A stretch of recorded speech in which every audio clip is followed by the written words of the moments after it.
Thursday, March 30th, 2023, Maneco 64, home of alternative economics and contrarian views. So dollar hegemony seems to be evaporating very quickly these days. I was going to talk about Saudi Arabia's intention to join the SCO, the Shanghai Cooperation Agreement. I thought that was huge news. But overnight, I've noticed that, yes, Brazil and China have decided to deal in their own currencies and ditch the dollar. I think that's huge. And before I start, I wanted to look at a former U.S. Secretary of the Treasury, and aside from being U.S. Secretary of the Treasury under Richard Nixon, he was governor of Texas back in 1963, and he was riding, of course, with President Kennedy when President Kennedy got shot and assassinated. It was John Connally. And then, funnily enough, he became Secretary of the Treasury for Richard Nixon, who was Republican.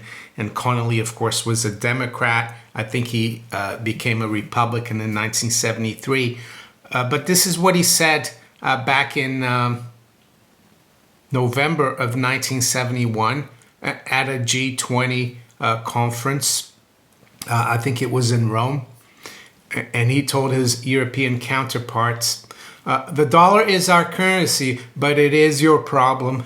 So I think this has been completely turned on its head. This exorbitant privilege, which was a quote by Valéry Giscard d'Estaing, who was the finance minister of France and then became president, said that the United States had the exorbitant privilege to be able to just print dollars and borrow for nothing. And I think that was de Gaulle who said that, borrow with no consequence. But now it's gone back, it's boomeranged.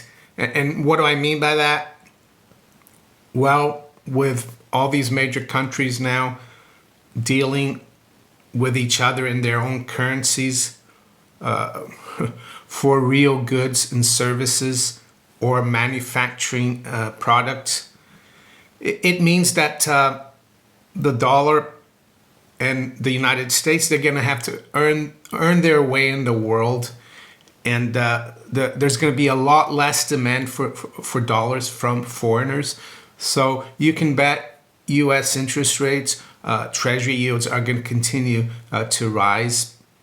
You're going to continue to see higher prices, a weaker dollar. It's going to become worth less and less because the less demand there is for something, the less valuable it becomes. And it's not going to happen overnight, but I think this now is happening overnight. And you just need to think of what happened to Great Britain, the country where I live in, the United Kingdom, after World War II. Yeah, and its currency, it was still probably one of the major reserve currencies, but it lost a lot of influence. It lost its colonies. They started dealing in dollars. Hong Kong, for example, adopted the Hong Kong dollar. They left the sterling area, as it used to be called.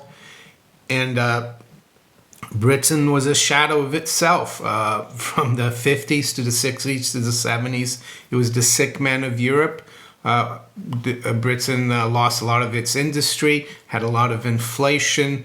Yeah, it wasn't pretty. And I think that's what's going to happen to the United States. I'm not saying it's going to take 2 or 3 decades to improve. It's not the end of the dollar per se, but the importance of the dollar is quickly diminishing, and I think it's very significant. So here's the story. And it came out on Fox Business. Brazil-China strike deal agreement to ditch US dollar. But I actually first saw it here, and I recommend you follow at Gold Telegraph on Twitter, if you're on Twitter.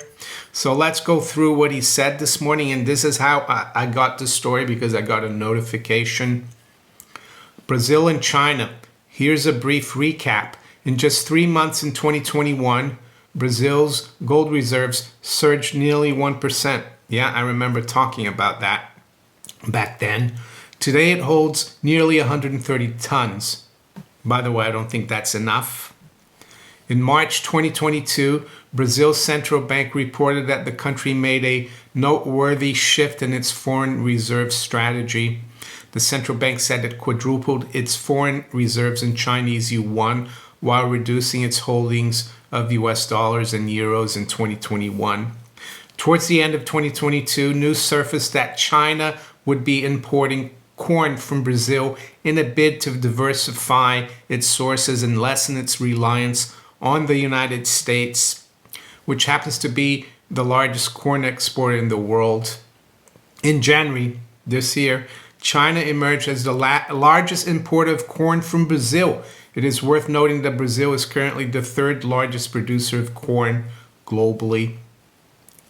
Earlier this year, the president of Brazil hinted at the potential creation of a shared currency for both BRICS and Mercosur, which could be used in mutual settlements.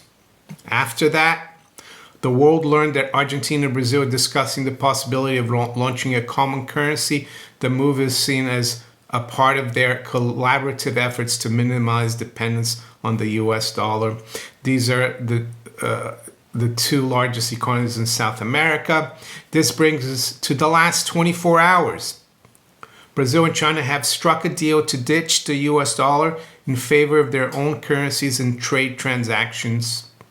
This agreement will allow direct trade and financial transactions between China and Brazil, where the two nations can transact using their respective currencies, yuan and reais, without having first to convert their currencies to US dollars.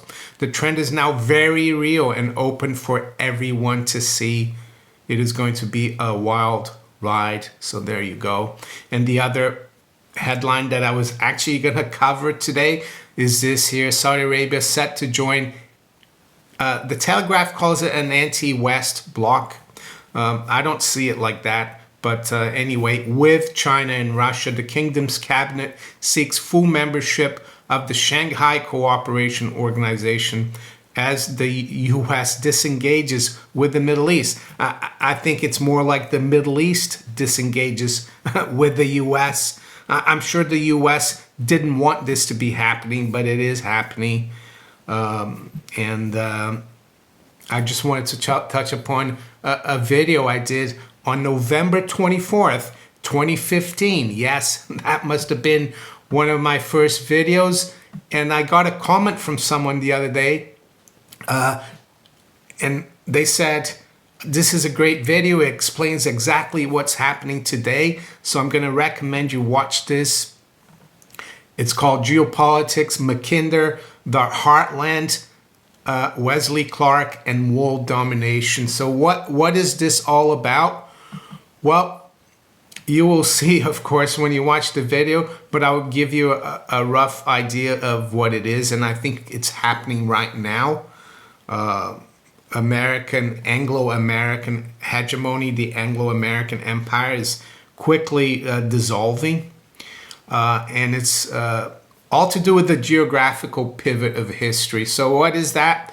Well, according to Wikipedia, the geographical pivot of history is an article submitted by Halford John Mackinder in 1904 to the Royal Geographical Society that advances his Heartland theory.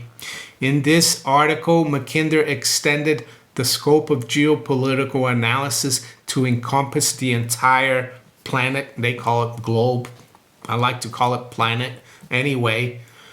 The world island and the heartland. According to Mackinder, the Earth's land surface was divisible into the world island, comprising the interlinked continents of Europe, Asia, and Africa, Afro-Eurasia. This was the largest, most populous, and richest of all possible land combinations.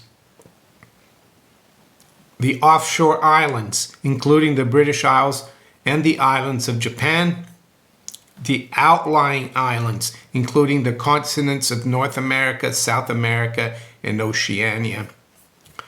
The Heartland lay at the center of the world islands, stretching from the Volga to the Yangtze and from the Himalayas to the Arctic.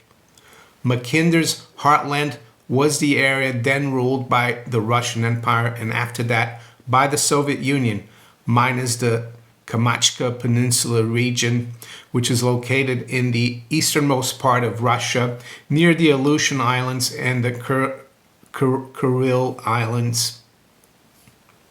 Strategic importance of Eastern Europe, and this is where why Ukraine is such an important piece of this whole puzzle. Later in 1919, Mackinder summarized his theory thus: who rules East Europe commands the Heartland. Who rules the Heartland commands the world island. Who rules the world island commands the world.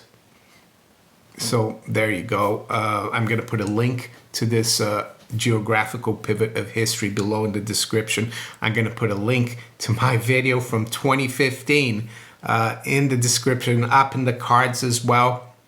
And yes, I think it was, Ernest Hemingway, and this is more to do with the dollar. And I'm not saying the US is going bankrupt, but the dollar is going to be a lot less valuable. And someone asked him, how did you go bankrupt? Two ways: gradually and then suddenly. Yes, this has been coming for the last 50 years or 52 years since Nixon defaulted on the United States gold obligations. He said it was going to be temporary. And unfortunately, that's what's happening now. Those things can't last forever if they're not sustainable. The rest of the world is waking up. Maybe, hopefully, Europe will wake up, and the UK as well, and get with the program. So let's quickly look at where the markets are this morning. It's 8:15 a.m. London time. We've got spot gold at 1968.50. It's up just over $3. High's been 71, low 55. Spot silver is up 28 cents actually, or 1.2%. So we're fast approaching that 24 level, which I spoke about earlier this week, or maybe on Saturday. There's a very good trend line resistance coming at that level. If we can break through there before the end of the week, I think it could prove very bullish. To the stock market indices, to the futures, that is. The Dow futures is up 0.25%. NASDAQ is up 0.2%. And the S&P is up 0.25%. Above 4,000 now. The S&P has regained 4,000, of course. To the currencies, we've got sterling up 0.2%, 123.37. The euro is unchanged, 108.38. The dollar is down a third versus the yen, 132.34. Dollar yuan is down a third at 687.40. Yes, and we're going through the FX as we do every day. And some people might be asking, how come the dollar is not collapsing? Well, these things, the news about Brazil and China, these are more longer term things, but also very significant. I think what it means is that bond markets are going to be affected. The whole system is being affected. And that's why the banking system in the US is in trouble, because all these dollars are coming home to roost. And who's going to buy these dollars? Who's going to buy the treasuries? And that's why yields are going up. But I would say that the most important way to measure the dollar will be versus gold and silver. And that's why I expect them in the medium to longer term to continue to do well, and for the dollar to continue to decline versus gold and silver. and to make all-time lows, just like it has versus the pound, for example, versus the yen, not quite versus the euro, but versus the Aussie dollar. The same thing is going to happen to the dollars. To the dollar. That's how it's going to be devalued versus real money. Aussie dollar this morning is up 0.4% at 67.10. We've got the dollar down 0.1 versus the loonie, 135.44. And the Kiwi dollar is up a third, 62.42. To the general commodities, and I think general commodities are going to, their prices in dollars are going to reflect the weakness of the dollar. So that means commodities, I still hold the opinion that they're the place to be in the coming few years. But anyway, we've got platinum up $4, around 973. We've got WTI crude up a third, 73.20.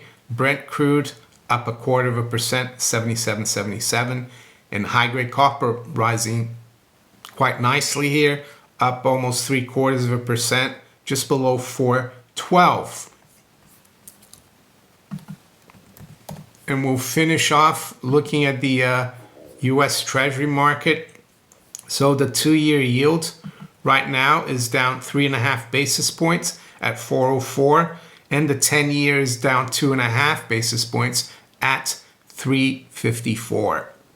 So with that, I'm going to wish you all a very good day. Take care. Bye.